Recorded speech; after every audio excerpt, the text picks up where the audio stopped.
Hello guys, हमारी तरफ से आपको नमस्ते और जोहार। इस चैनल पर जो नए हैं वो सब्सक्राइब करें और जो सब्सक्राइब किए हैं वो लाइक और कमेंट करें। अब आपका वीडियो की है, इसलिए इसे पूरा सुनिएगा। मेरा नाम जतिन है और मैं रेलवे विभाग में काम करता हूँ। मेरी एक खूबसूरत पत्नी और 1 साल का प्यारा सा बेटा है। हमारी शादी को 3 साल हो चुके हैं। हम दोनों ने लव मैरिज की थी, इसलिए शादी से पहले ही मेरी पत्नी के घर पर मेरा आना जाना लगा रहता था। मेरी पत्नी का परिवार छोटा था और हमारे घर से बस 2 या 3 किमी ही है। उनके घर में उनके माता पिता और एक छोटी बहन थी। उसकी छोटी बहन से तो मैं शादी से पहले ही काफी घुल मिल गया था। मेरे ससुर जी रिटायर्ड टीचर थे और सासू माँ हाउसवाइफ थी और मेरी साली साहिबा बीए कर रही थी। ससुर जी के रिटायरमेंट के बाद जो पैसा मिला उसे उन्होंने समझदारी से निवेश किया, जिससे घर की स्थिति काफी अच्छी हो गई थी। अब वह अपने एक दोस्त के साथ 8 साझेदारी में बिजनेस करते हैं, इसलिए दिन भर व्यस्त रहते हैं। मैं भी एक अच्छी पोस्ट पर रेलवे विभाग में नौकरी करता हूँ और मेरी पत्नी भी एसबी बैंक में मैनेजर के पद पर नौकरी करती है। हमारे बेटे की देखभाल की जिम्मेदारी मेरी सासू माना खुद ही उठा ली, क्योंकि हम दोनों ही नौकरी करते हैं तो हमारे बच्चे को संभालना थोड़ा मुश्किल हो जाता है। सासू माँ इस काम को खुशी खुशी करती हैं, क्योंकि यह उनके लिए एकमात्र मनोरंजन भी है और उनको बच्चे बेहद पसंद भी है। सच कहूँ तो मेरी सासू माँ ने खुद को बहुत अच्छे से मेंटेन किया हुआ है। उन्हें देखकर कोई नहीं कह सकता कि उनकी 2 बेटियां हैं और उनकी उम्र 46 साल है। उनका शरीर पहले से ही एक मलयालम अभिनेत्री जैसा है, इसलिए उनकी डिलीवरी के बाद भी उनके शरीर पर ज्यादा असर नहीं पड़ा। उनकी लंबाई करीब 5 फीट 5 इंच है। घुटनों तक लंबे काले घने बाल, हल्की भूरे रंग की आंखें और उनका शरीर एकदम संतुलित है। उम्र के हिसाब से थोड़ा सा पेट निकला हुआ है, लेकिन नीला इन चेहरे पर एक भी झुर्री नहीं आई। साफ सुथरी गोरी त्वचा और एक आकर्षक महिला है। कुल मिलाकर किसी भी आदमी को आकर्षित करने के लिए जो चाहिए वह सब उनके पास है। जब से मैंने उन्हें पहली बार देखा था, तब से ही मेरा मन उनके लिए आकर्षित हो गया था। लेकिन समाज के नियम, संस्कार और रिश्ते नाते सोचकर मैं अपने मन को समझा लेता था। शादी के बाद जब मेरा बेटा पैदा हुआ और पत्नी को 4 महीने बाद नौकरी ज्वाइन करनी पड़ी, तब से सासू माँ ने बेटे की देखभाल अपने हाथों में ले ली थी। इसी वजह से मुझे रोज बेटे को छोड़ने और लेने के लिए ससुराल जाना पड़ता था। उनसे रोज मिलने और बातचीत करने के बाद मेरे अंदर दबे हुए विचार फिर से उभरने लगे थे। तब मैंने ठान लिया कि एक दिन उनसे अपने मन की बात जरूर कहूंगा। कई दिनों तक तो मैंने कोशिश की, लेकिन हिम्मत नहीं जुटा पाया। कुछ दिन गुजर और इसी बीच ससुर जी के किसी दोस्त की मैरिज पर जाना था। ससुर जी खाने पीने के शौकीन थे और दारू वारू भी पी लेते थे, इसीलिए वह शादी में 7 दिन पहले ही चले गए।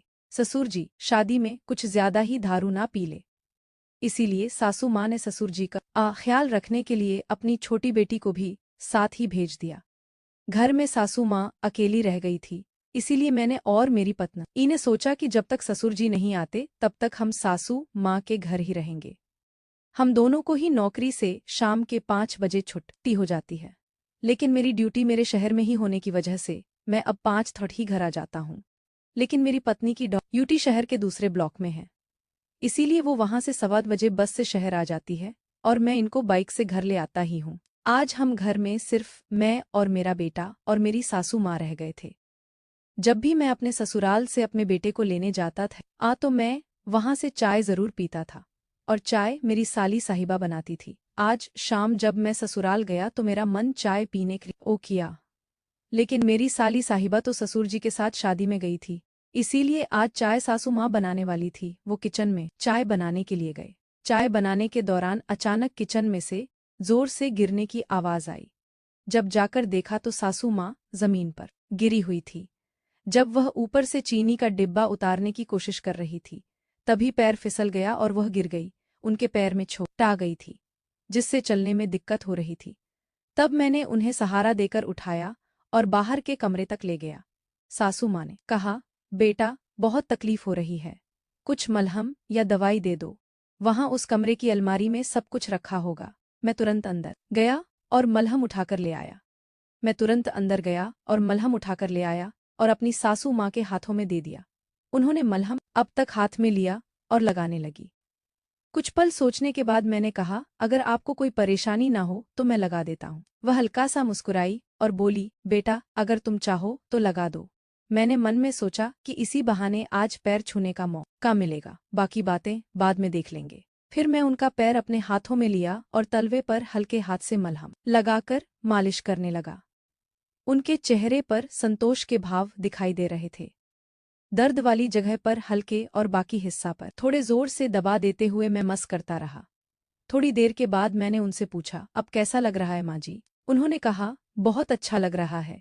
मैंने पूछा, और करूं क्या? उन्होंने तुरंत कहा, हाँ कर दो। इसके बाद मैंने धीरे धीरे पूरी तलवे की मालिश शुरू कर दी। मैं अनुभव के आधार पर मैं जान गया था कि कहाँ कहाँ दर्द हो सकता है। फिर कुछ मिनट के बाद मैंने पूछा, सासू माँ अब कैसा लग रहा है? उन्होंने कहा, अब आराम महसूस हो रहा है बस। अब ठीक है बेटा। अब मैं घुटनों पर खुद लगा लूंगी। उनके ऐसा कहने से मेरा सारा उत्साह ठंडा पड़ गया, लेकिन मैंने हिम्मत करके फिर कहा, अगर आपको कोई आपत्ति ना हो तो मैं घुटनों की मालिश कर देता हूँ। मुझे पता नहीं था कि उनका जवाब क्या होगा, लेकिन उन्होंने हंसते हुए कहा, तलवों पर मलहम लगाते में इतना झिझक रहे थे, अब घुटनों पर लगाने के लिए तैयार हो गए। इस सवाल से मैं चौंक गया, समझ नहीं आया क्या जवाब दूं। तभी वो बोली, बेटा अगर तुम लगाना चाहते हो तो लगा दो, मुझे कोई आपत्ति नहीं है। यह सुनकर मैं संभालते हुए बोला, मैं तो बस आपकी मदद के लिए कह रहा था, क्योंकि मेरी माँ नहीं है, उनकी सेवा करने का मौका तो नहीं मिला। मैंने सोचा, चल इस माँ की ही सेवा कर दूं। उन्होंने मुस्कुराते हुए मलहम मेरे हाथ में दे दिया और फिर मैं खुश होकर उनके घुटनों की मसाज करने लगा। मैं फिर से हाथ गोल गोल घुमाते हुए उंगलियों से दवा लगाकर मालिश शुरू की। अब मैं तलवे की मसाज करने के बाद घुटनों की मसाज कर रहा था। शुक्र की बात यह थी कि सासू माँ सीधी लेटी हुई थी, इसीलिए उन्हें यह सब दिखाई नहीं दे रहा था, वरना पता नहीं देखकर उनका क्या रिएक्शन होता। लेकिन मैं तो इस बात से खुश था कि इतने सालों में जो भी बातें मेरे मन के अंदर दबी हुई थी, शायद वह आज पूरी हो सकती है। सासू माँ आंखें बंद करके मालिश का आनंद ले रही थी, और उनके चेहरे से यह साफ झलक रहा था कि उन्हें इससे राहत मिल रही है। फिर भी मैंने पूछा, आपको कैसा लग रहा है सासू माँ? उन्होंने तुरंत जवाब दिया, बहुत अच्छा लग रहा है बेटा, आपके हाथों में तो जादू है। हालांकि एक चीज मैंने नोट की थी कि उनके बोलने का लहजा अब थोड़ा बदला हुआ था। यह सुनकर मैं थोड़ा चौकन्ना हो गया, लेकिन इससे मेरी हिम्मत और भी ज्यादा बढ़ गई।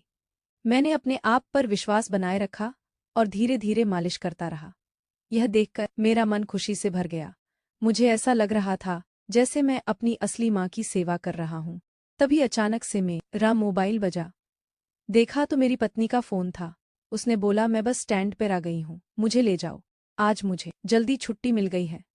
मैंने कहा, बस 5 मिनट में पहुंच रहा हूँ। इसके बाद मैं वहां से निकलने लगा और मैं उठ खड़ा हुआ। फिर सासू माया ने मेरी ओर देखा और कहा, जतिन तुमने जो भी किया वह किसी ने कभी नहीं किया। तुम हारा यह एहसान मैं नहीं भूलूंगी। मैंने हल्की मुस्कान के साथ कहा, अरे इसमें एहसान की क्या बात है माँ, आपको खुश रखना मेरा फर्ज है। उन्होंने सर हिलाते हुए कहा, शायद तुम्हारे लिए यह फर्ज था, लेकिन मेरे लिए यह एक नई शुरुआत जैसा है। मैं उनकी बातों को समझने की कोशिश की, लेकिन ज्यादा कुछ कहे बिना ही मैं ही घर से बाहर चला गया।